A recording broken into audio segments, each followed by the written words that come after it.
And bali, ang problema nito ayaw niya mag-charge. Oo. Tapos napa-check nyo na siya sa ibang Ano shop yan, din. ipaayos ko na yan doon. Hindi, Okay. ano, pinaayos ko siya kasi may issue na ganun din. Tapos nung napaayos ko na, mga ilang araw lang, ganun na naman siya.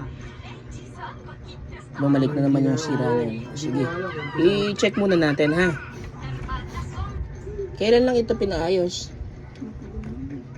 Mag-iisang linggo mahigit na. Mga 1 week na rin. Oo. Siyempre, wala namang warranty pag mga ganyan. Hindi na binalikan. Naghanap na lang ako. Medyo hassle din kasi dahil ano, isipin mo may bata ka pa tapos Mama niya dito nagpaayos, matabang babae.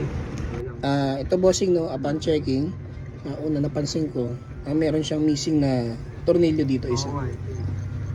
Pero isa lang naman. Isa lang. Hindi naman siya big deal no. Oo. Palitan na lang natin siya para makompleto. Taga saan kayo?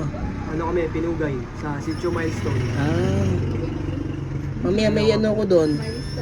May Deliver ako doon mamaya sa Milestone, sa may farm. Asa Farm. Oo. Sa Everest. Oo, sa taga Everest. Mama niya, yan sa trabaho. Si mama mo? Teresa. Dito yung nagpaayos.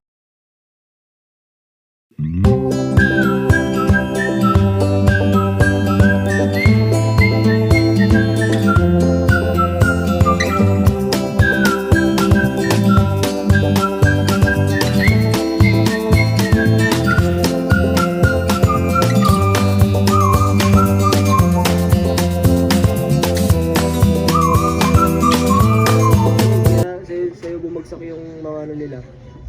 Paggawa. Yung mga nagpapaayos doon.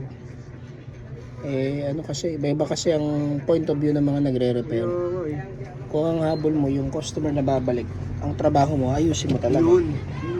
Pero kung Yung ang habol pinapalik, mo, hindi naman yung nilagay mo eh. Yung ayos. ang habol mo yung one time kita lang. Kasi once na pasukin mo ito, parang ano ka na eh, committed ka na sa customer service talaga. Yan. Baga, responsable ka, masira ulit yan, baga mag-warranty ka.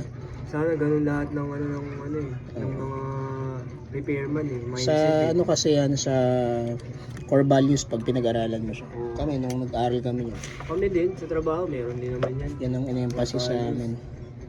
So pag wala, Commitment, di ba no? pag wala ka niyan, wala, para ka lang ano, Wala lang. nagbi-business ka na Wala siyang ganyan eh. wala kang goal.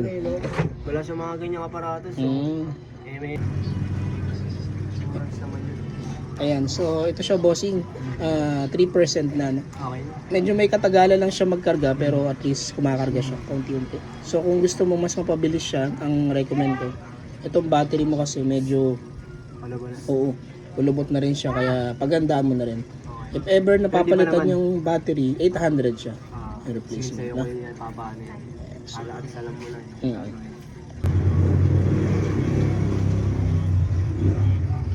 Ayan, so ito na yung SIM card niya. Ano boss? Thank you. Okay. Ito na yung bayad. Okay. Salamat. Sige, salamat. Is your smartphone broken? Is the face cracked? Is your battery constantly draining in just a few hours? If so, you've come to the right place.